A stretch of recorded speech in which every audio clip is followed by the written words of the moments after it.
The morning sun rose slowly over the small town of Riverhill. Inside a quiet room, Lena, a young woman in her early 20s, sat in front of her laptop. She had been trying to finish her college assignment for 3 days. The screen looked the same. A few lines, then nothing. Her younger brother knocked on the door. "Hey, breakfast is ready," he said cheerfully. Lena didn't look up. "I'll eat later." Her voice was flat and tired. After he left, she sighed. "I can't do this anymore. Maybe I'm just not good enough." Outside, the birds kept singing. But inside her heart, everything felt quiet and heavy. At the university, Lena sat at the back of the class. Everyone else seemed so confident, talking, laughing, planning their future. Her teacher, Professor Kim, returned the assignments.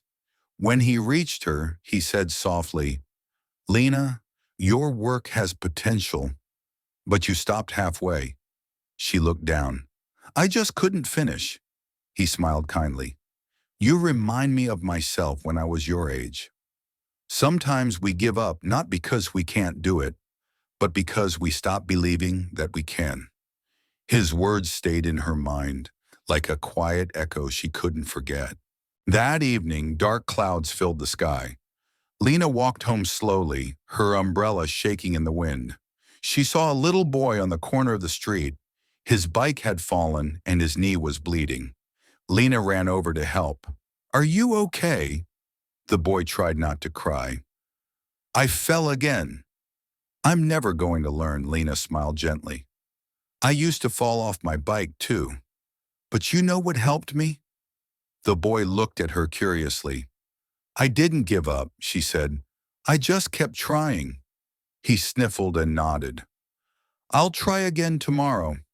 As Lena continued walking, she realized she was talking to herself too. When she got home, Lena went through her old things and found a dusty sketchbook. She had once loved drawing. It made her feel alive. She opened it slowly. Inside were drawings of sunsets, faces, and dreams.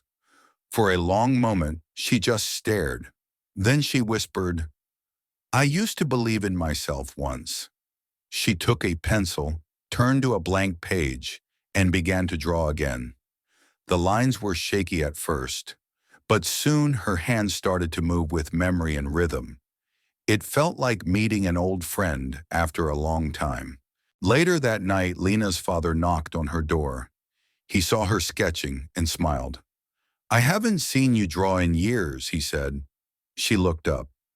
"I stopped because I thought I wasn't good enough." He sat beside her quietly. "You know, when I started my small repair shop, I failed many times. Machines broke. Customers left. But I didn't stop, because every time I tried again, I learned something new." Lena smiled softly. "Maybe I should start trying again too." He nodded. "That's my girl." A few weeks later, a poster appeared on a school notice board. "Community Art Contest. Theme, New Beginnings." Her friend pointed at it. "You should join, Lena." Lena hesitated. "Me? I haven't painted in years." "Then this is your new beginning," her friend said. That night, Lena stared at a blank canvas for hours. Her heart was full of fear, but also a little bit of hope. She picked up her brush and whispered, "Let's begin again." For days she worked hard. Sometimes her colors didn't mix well. Sometimes she wanted to throw the brush away.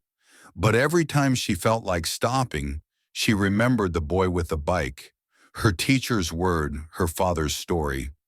She kept painting. Her artwork showed a small tree growing from dry ground, a symbol of strength. As she added the final stroke, she smiled. For the first time in a long time, she felt proud of herself. The contest day arrived. Lena stood among dozens of other artists. Her heart beat fast. When the judges walked by, she wanted to hide. But then one of them stopped. "This piece," he said, pointing at her painting, It feels alive. Another judge asked, "What inspired you?" Lena took a deep breath. "I wanted to paint what it means to never give up. Even when things seem hopeless, we can still grow." The judges smiled and nodded. That afternoon, the results were announced. Lena didn't win first prize, but she received a special award for emotional expression. Her friends clapped. Her father stood in the back, eyes shining. When she walked home, she didn't care about the prize. She looked up at the sky and whispered, "I did it. I didn't give up." The wind was cool, and for the first time, the world felt bright again. Weeks later, Lena started helping at a local art class for children. One day, a little girl frowned at her painting. "It's ugly," the girl said. "I can't do it." Lena knelt beside her and said gently, "You know, I used to say the same thing, but I learned something. When you don't give up, your art grows with you." The girl smiled shyly and picked up her brush again. Lena watched her, feeling peace in her heart. Sometimes the lesson we learn is the one we get to teach. And in that moment, Lena realized she hadn't just found her art again. She had found herself. If you enjoyed this story, I hope it touched your heart and reminded you that no matter how hard things feel, you can always start again. Keep believing in yourself and never give up on your dreams. And if you'd like to hear more stories like this one, stay connected with us. Subscribe, leave a like, and share your thoughts. Your support helps us bring more inspiring stories to life. Thank you for listening.